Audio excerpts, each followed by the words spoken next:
Greater Bengaluru ಪ್ರಾಧಿಕಾರ ಅಸ್ತಿತ್ವಕ್ಕೆ ಬಂದ ಮೇಲೆ ನಡೀತಾ ಇರುವಂತಹ ಮೊದಲ ಬಜೆಟ್ ಇದು. 2026-27ನೇ ಸಾಲಿನಲ್ಲಿ 1,500 ಕೋಟಿ ಆದಾಯದ ಗುರಿಯನ್ನ ಗ್ರೇಟರ್ ಬೆಂಗಳೂರು ಅಥಾರಿಟಿ ಹೊಂದಿದೆ.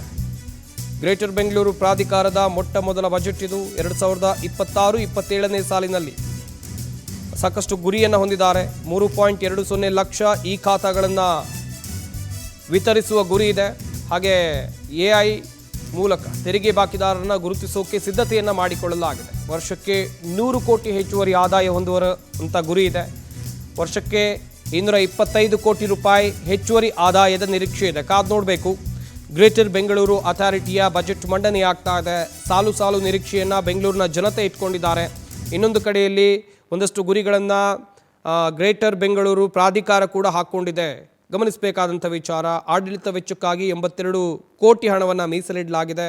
ಹಾಗೆಯೇ ಬೆಂಗಳೂರಿನಲ್ಲಿ ಕಸದ ಸಮಸ್ಯೆ ಇದೆ, ರಸ್ತೆ ಸಮಸ್ಯೆ, ಕುಡಿಯುವ ನೀರು, ಈ ಮೂಲಭೂತ ಸೌಕರ್ಯಗಳ ಮೇಲೆ ಹೆಚ್ಚಿನ ಆದ್ಯತೆಯನ್ನು ಕೊಡಲಾಗುತ್ತೆ ಈ ಬಾರಿಯ ಬಜೆಟ್ನಲ್ಲಿ ಎನ್ನಲಾಗ್ತಾ ಇದೆ. ಕಾದು ನೋಡಬೇಕು ಬಜೆಟ್ನಲ್ಲಿ ಜನಸಾಮಾನ್ಯರಿಗೆ, ಬೆಂಗಳೂರಿನ ಜನತೆಗೆ ಏನು ಸಿಗುತ್ತೆ ಅಂಥೇಳಿ. ಸಿಬ್ಬಂದಿ ವೆಚ್ಚ 302 ಕೋಟಿ ರೂಪಾಯಿ ಹಣವನ್ನು ಮೀಸಲು ಇಡಲಾಗಿದೆ. ಬಜೆಟ್ ಮಂಡನೆ ಆಗ್ತಾ ಇರುವಂಥದ್ದು. ನಾವುಗಳು ಧನ್ಯವಂತರು. ಸಿರಿಗನ್ನಡಂ ಗೆಲ್ಗೆ, ಸಿರಿಗನ್ನಡಂ ಬಾಳ್ಗೆ. ಜೈ ಕರ್ನಾಟಕ, ಜೈ ಬೆಂಗಳೂರು.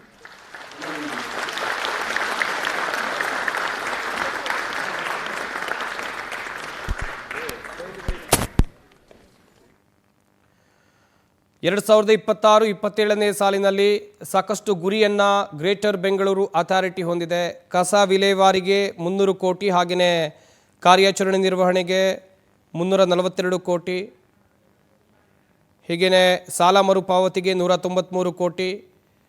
ನಿರೀಕ್ಷೆಗಳು ಸಾಕಷ್ಟಿವೆ ಅಂತ ನಾನು ಕೂಡ ಹೇಳ್ತಾ ಇದ್ದೆ. ಆರೋಗ್ಯ, ಶಿಕ್ಷಣ, ಹಾಗೆಯೇ ಸಾಕಷ್ಟು ಯೋಜನೆಗಳ ವಿಚಾರಕ್ಕೆ ಸಂಬಂಧಿಸಿದಂತೆ ಸಾರ್ವಜನಿಕ ಅಭಿವೃದ್ಧಿ ಕಾಮಗಾರಿಗೆ 2,400 ಕೋಟಿ ಘೋಷಣೆಯಾಗಿರುವಂಥದ್ದು. ಗ್ರೇಟರ್ ಬೆಂಗಳೂರು ಅಥಾರಿಟಿಯ ಬಜೆಟ್ನಲ್ಲಿ ಒಟ್ಟು 3,889 ಕೋಟಿ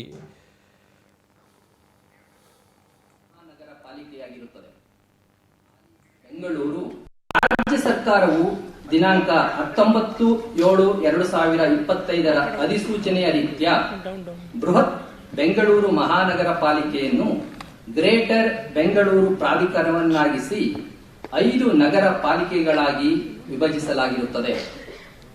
ಈಗಾಗಲೇ ಬೃಹತ್ ಬೆಂಗಳೂರು ಮಹಾನಗರ ಪಾಲಿಕೆಯಡಿ ಮಹದೇವಪುರ ವಲಯವನ್ನ ದಿನಾಂಕ 2/9/2025ರಿಂದ ಜಾರಿಯಾಗುವಂತೆ ಬೆಂಗಳೂರು ಪೂರ್ವ ನಗರ ಪಾಲಿಕೆಯನ್ನಾಗಿ ವಿಂಗಡಿಸಿ ಮರು ನಾಮಕರಣಗೊಳಿಸಲಾಗಿರುತ್ತದೆ. ಈ ಪಾಲಿಕೆ ವ್ಯಾಪ್ತಿಯಲ್ಲಿ ಬರುವ ಕೃಷ್ಣರಾಜಪುರ ಕ್ರಿಸ್ತಕ 8ನೇ ಶತಮಾನದಲ್ಲಿ ಗಂಗರ ಆಡಳಿತಾವಧಿಯಲ್ಲಿ ರಾಜ ಶ್ರೀ ಪುರುಷರವರ ಆಳ್ವಿಕೆಗೊಳಪಟ್ಟು ತದನಂತರದಲ್ಲಿ ಮೈಸೂರು ಮಹಾರಾಜ ಮುಮ್ಮಡಿ ಕೃಷ್ಣರಾಜ ಒಡೆಯರ್ ಅವರ ಗೌರವಾರ್ಥವಾಗಿ ಹೆಸರಿಸಲ್ಪಟ್ಟ ಐತಿಹಾಸಿಕ ಪ್ರದೇಶವಾಗಿದೆ. 150 ವರ್ಷಗಳಷ್ಟು ಹಳೆಯದಾದ ಕೃಷ್ಣರಾಜಪುರ ಸಂತೆ ಇಲ್ಲಿ ಬಹಳ ಪ್ರಸಿದ್ಧ. ಇದು ಹಳೆಯ ಮದ್ರಾಸ್ ರಸ್ತೆಯಲ್ಲಿದ್ದ 16ನೇ ಶತಮಾನದ ಪ್ರಮುಖ ವ್ಯಾಪಾರ ಮಾರ್ಗವಾಗಿತ್ತು. ಬ್ರಿಟಿಷರ ಕಾಲದ 1930ರಲ್ಲಿ ನೀರಿನ ಟ್ಯಾಂಕ್ ಸೀಗೆಹಳ್ಳಿಯಲ್ಲಿದೆ. ವೆಂಗಯ್ಯನ ಕೆರೆ ಮತ್ತು ಎಲೆಮಲ್ಲಪ್ಪ ಶೆಟ್ಟಿ ಕೆರೆಗಳು ಇಲ್ಲಿನ ಐತಿಹಾಸಿಕ ಜಲಮೂಲಗಳಾಗಿವೆ.